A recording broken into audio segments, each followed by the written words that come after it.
Toulouse is one of France's most historic cities, known by the locals as the Veil, Rose, or the Pink City.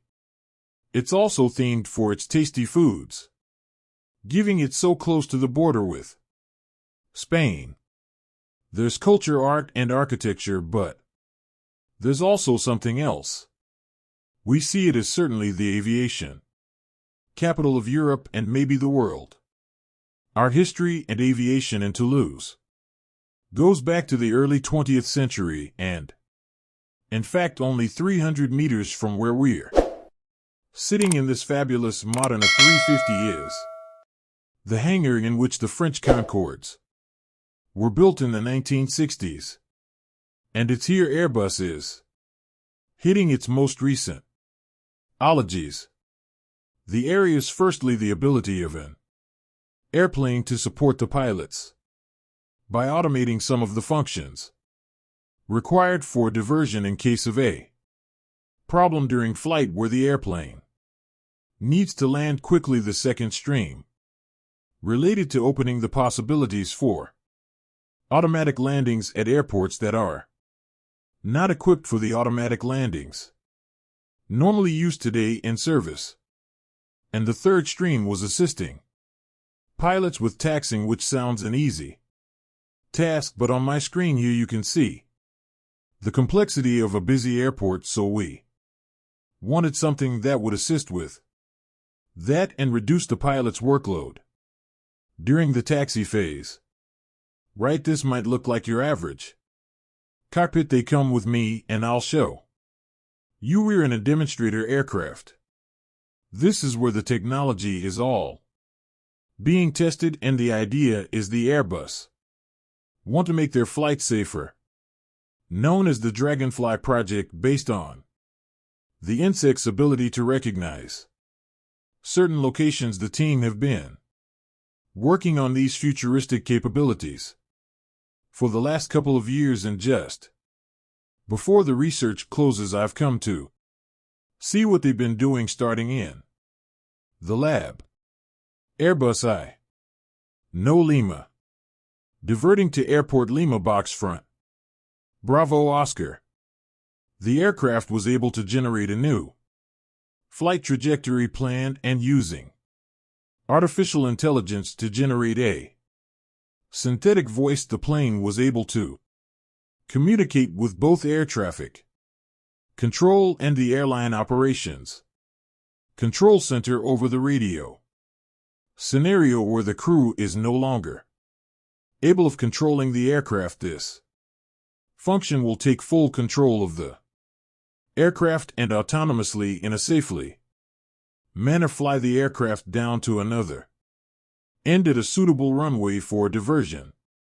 And so what were the main challenges with this work? A challenge is to explain to the controllers exactly what will happen so that they can manage surrounding traffic. We have performed 2 flights in the middle of the civil airspace, so with other commercial aircraft around us and the French control authorities, they could fully understand the situation. We safely landed the aircraft. It was really an amazing fit.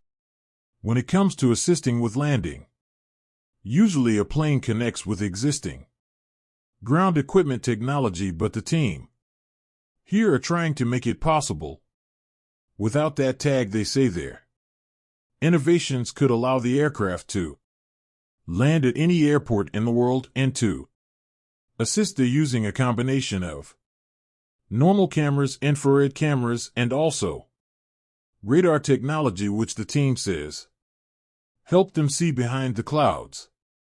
They are just capturing the trajectory of the aircraft, and then we use these pictures, let's say, and we try to extract the information. It will make the pilot comfortable on the fact that he's really aligned and he's really on the good path to go to the runway, and that's what we have seen in the last flight test, is that he's really able to be confident on the solution. Yeah. So we've been doing these Dragonfly Tests for the last 2 years, yes, you've seen an improvement in the capability. Really over that thing, yes, step by step. We have reached a very good level of implementation, which is, I would say, not very far from what could be a solution. On the CV.com to make again the pilot life easier and safer, it'll be up to Airbus to decide if they will implement these technologies on their fleets, but not everyone in the aviation industry is a fan of the research that Airbus are doing. Pilots are mostly fans of automation. We like things that reduce our workload, but automation is supposed to support pilots to make decisions, not necessarily replace that cognitive decision-making. That we do, those applications need to be looked at in terms of supporting a two-crew flight deck. We have 2 engines. For redundancy, we have multiple electrical systems for redundancy. That seems crazy to me that we would look at replacing one pilot and the only redundancy for that pilot is going to be the automation. What's your thoughts on aviation becoming fully automated? I'm a pilot. Okay. We have no strategic objective to remove pilots from the cockpit. That's our policy, but we will do whatever is safest for the overall safeness, security of the airplane. We're many, many years away from ever being able to contemplate a completely automatic airplane, I can assure you.